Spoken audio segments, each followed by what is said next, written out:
जय हिंद साथियों, मैं आशा करता हूँ आप सभी अच्छे होंगे। जैसा कि आपको पता है कि अभी हम लोग पढ़ रहे हैं हिस्ट्री, और हिस्ट्री में यह पार्ट 4 है। इनसे पहले हिस्ट्री का 3 पार्ट हो चुका है और हम लोगों ने शुरू किया है, ये जो है ना चैप्टर 1 का है।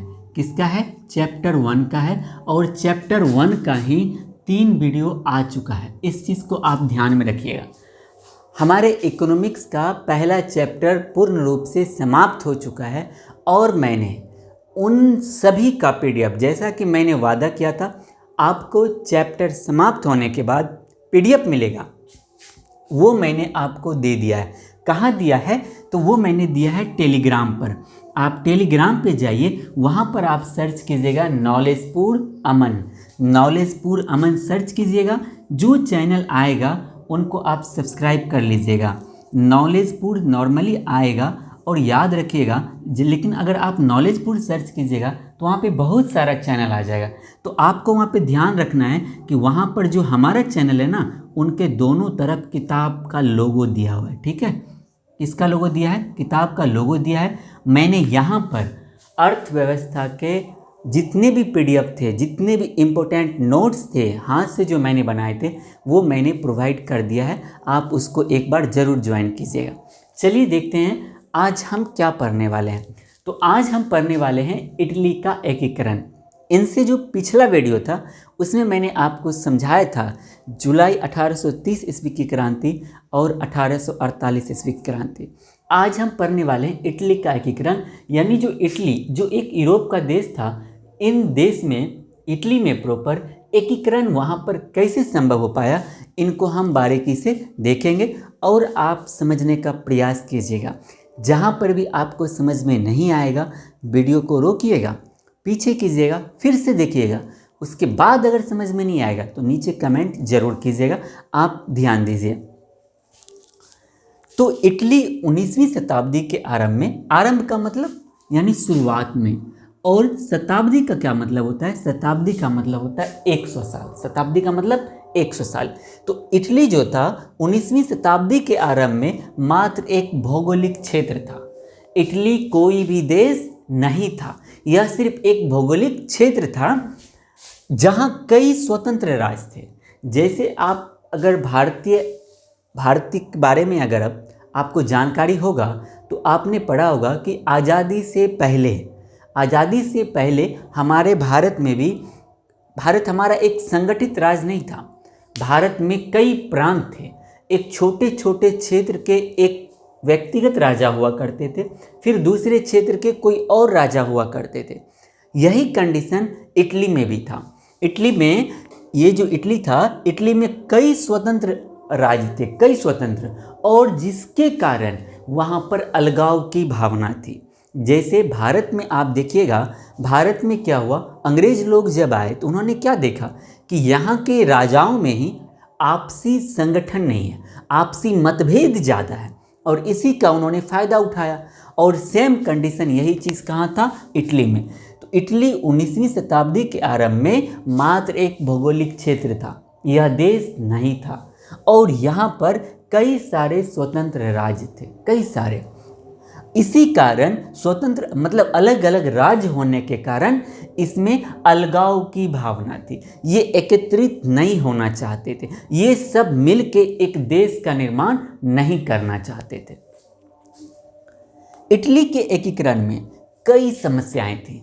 इटली का एकीकरण संभव कर पाना, उनको मिलाना सभी राज्यों को, इनको लेकर ना इनके सामने कई समस्याएं थी। जैसे सबसे बड़ी समस्या क्या था? एक तो भौगोलिक समस्या था ही।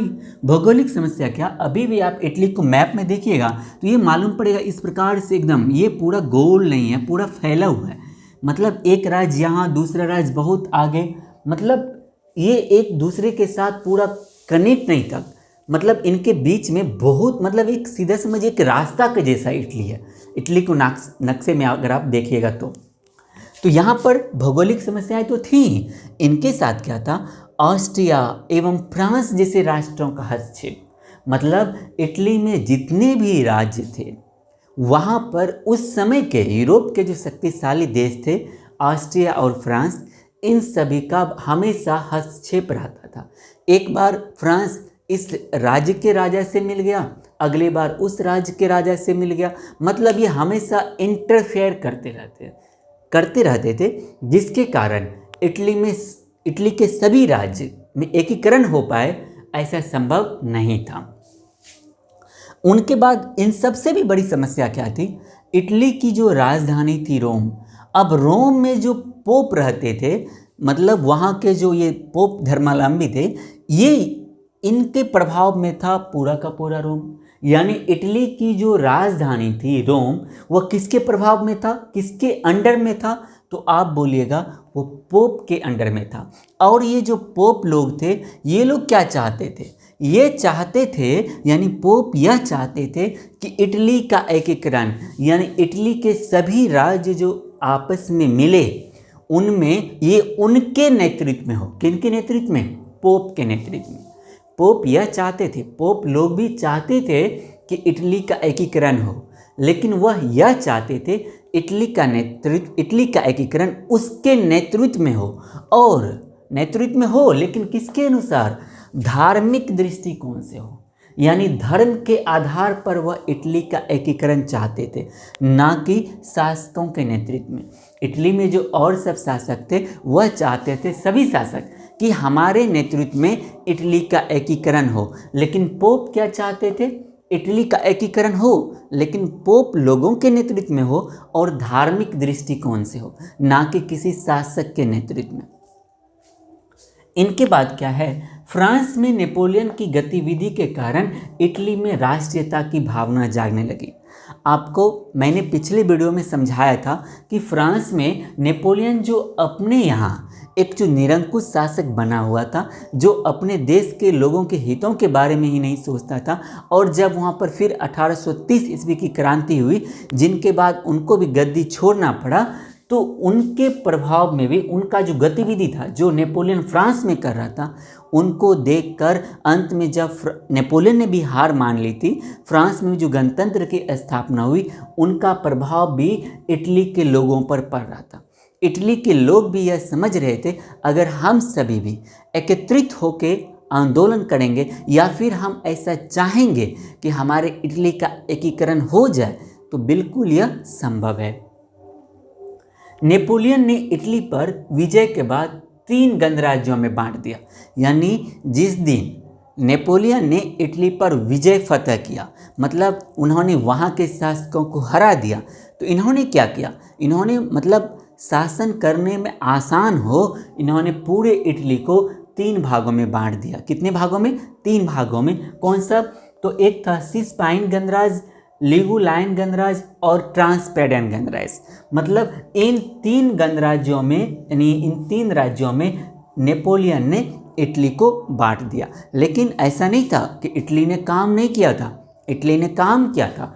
इटली में बोल रहा हूँ, नेपोलियन ने काम नहीं किया था। नेपोलियन ने काम किया था इटली में। इन्होंने क्या किया? वहाँ पर यातायात की व्यवस्था में भी सुधार किया। किसने? नेपोलियन ने। जैसे कि अंग्रेज़ों ने भी भारत में काम किया था, लेकिन वहाँ पर वह भारत के लोगों का मानसिक स्थिति, यहाँ का आर्थिक व्यवस्था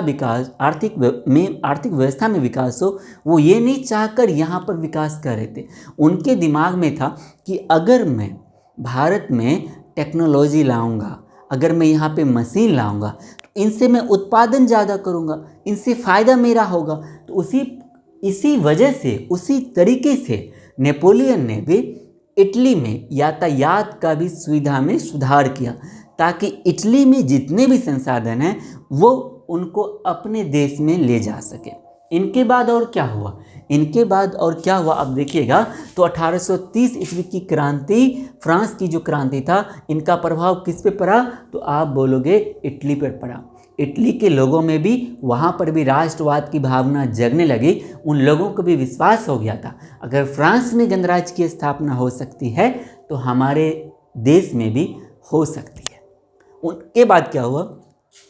तो नेपोलियन का जब पतन हुआ, तो नेपोलियन के पतन के बाद वहाँ का जो कांग्रेस असेंबली था इटली का, इन्होंने क्या किया? जो नेपोलियन ने 3 राज्यों में बांटा था, इन्होंने उनको 2 राज्यों में बांट दिया। एक पिडमाउंट और दूसरा सार्डिनिया। यानी कांग्रेस ने कितने हिस्सों में बांटा इटली को? 2 हिस्सों में बांटा, एक पिडमाउंट और दूसरा सार्डिनिया। उनके बाद क्या हुआ, वहाँ पर आप देखिएगा तो एक बहुत ही अच्छा चीज़ मतलब वहाँ के राष्ट्रवादियों ने गठन किया था, वह था गुप्त दल कार्बोनरी का गठन। ये क्या था? यह एक ऐसा संगठन था, इसमें जितने भी व्यक्ति थे, यानी इसमें जितने भी व्यक्ति इनके सदस्य थे इस संगठन का, उनका उद्देश्य था, मुख्य उद्देश्य था राजतंत्र को नष्ट करके गणतंत्र की स्थापना करना। यानी जो राजाशाही चल रहा है उनको समाप्त कर देना है और हमें इटली में गणतंत्र की स्थापना करना है। और याद रखिएगा, एक प्रश्न ऑब्जेक्टिव में हमेशा पूछता है कि कार्बोनरी सोसाइटी से या कार्बोनरी संगठन से इनमें से किन का संबंध है? तो याद रखिएगा किन का संबंध है? मेजनी का संबंध है। किसका संबंध है? मेजनी का संबंध है। इस चीज़ को ध्यान में रखिएगा। अब देखिए, मैंने यहाँ पर सभी को एक लाइन से मतलब जो भी इम्पोर्टेंट चीज़ था मैंने उनको शॉर्ट में लिखा है। आपको ऐसे ही कॉपी में लिख लेना है, लेकिन आपको समझने का प्रयास करना है। जब आप इसको उत्तर में लिखो तो आपका कम से कम 100 प्लस शब्द तो हो ही जाए, 150 शब्द या 200 शब्द तक जाए। तो वहाँ पर प्रश्न पूछेगा कि इटली के एकीकरण में क्या सब समस्याएं थी, इनकी व्याख्या कीजिए। तो आपको कम से कम इसकी जानकारी होनी चाहिए, यह मुख्य पॉइंट है। इसी पॉइंट को आपको उत्तर में लिखना है। मैं आशा करता हूँ मैंने जो भी आज समझाया वो आपको समझ में आ गया होगा। अगर आपको समझ में नहीं आया तो वीडियो को फिर से पीछे कीजिए और एक बार पुनः देखिए, तो आपको समझ में आ जाएगा। उसके बाद भी कोई ऐसा चीज़ है जो मैंने इसमें बताया आपको समझ में नहीं आया, तो उनको आप क्या कीजिएगा, नीचे कमेंट कर दीजिएगा। मैं फिर आपके कमेंट को पढ़ूंगा। अगली जो हमारी वीडियो आएगी उस वीडियो में मैं आपकी समस्या का समाधान बता दूंगा, लेकिन आप लोग कमेंट ज़रूर कीजिएगा। मैं देखता हूँ जितने भी बच्चे आते हैं देखते हैं, अच्छी बात है, लेकिन अगर आपको वीडियो अच्छा लगता है तो इसके लिए धन्यवाद तो आप दे सकते हैं ना मुझे। अगर आपको कहीं पर समस्या आती है तो पूछा कीजिए। मतलब मेरा कहने का मतलब यह है, आपका वीडियो के प्रति व्यू क्या है, आप क्या सोचते हैं, अपनी राय कमेंट में ज़रूर लिखिए। मिलेंगे अगले वीडियो में, तब तक के लिए जय हिंद जय भारत। लेकिन जाने से पहले मैं बता दूं, अगर आप अभी तक टेलीग्राम चैनल को ज्वाइन नहीं किए हैं तो उनको ज्वाइन जरूर कीजिए। आप टेलीग्राम पे जाके सर्च कीजिएगा, अगर आपको सर्च करना है तो सर्च कीजिएगा नॉलेजपुर अमन, तो चैनल डायरेक्ट मेरा आ जाएगा। नहीं तो आपको मैं लिंक दे दूंगा अपने इस वीडियो के डिस्क्रिप्शन में। डिस्क्रिप्शन क्या होता है, यहाँ पे जो आप इस टाइप का देते हो ना, देखते हो, इस पर क्लिक कीजिएगा, वहाँ पे पूरा खुल जाएगा। वहीं पे लिखा हुआ रहेगा टेलीग्राम चैनल लिंक, उस पर क्लिक करके सीधा आप टेलीग्राम पे पहुँच जाइएगा। जब ये चैप्टर समाप्त हो जाएगा तो इनका भी मैं पूरा PDF आपको टेलीग्राम चैनल पर दे दूँगा। बस आज के वीडियो में इतना ही, मिलते हैं अगले वीडियो में। जय हिंद जय भारत।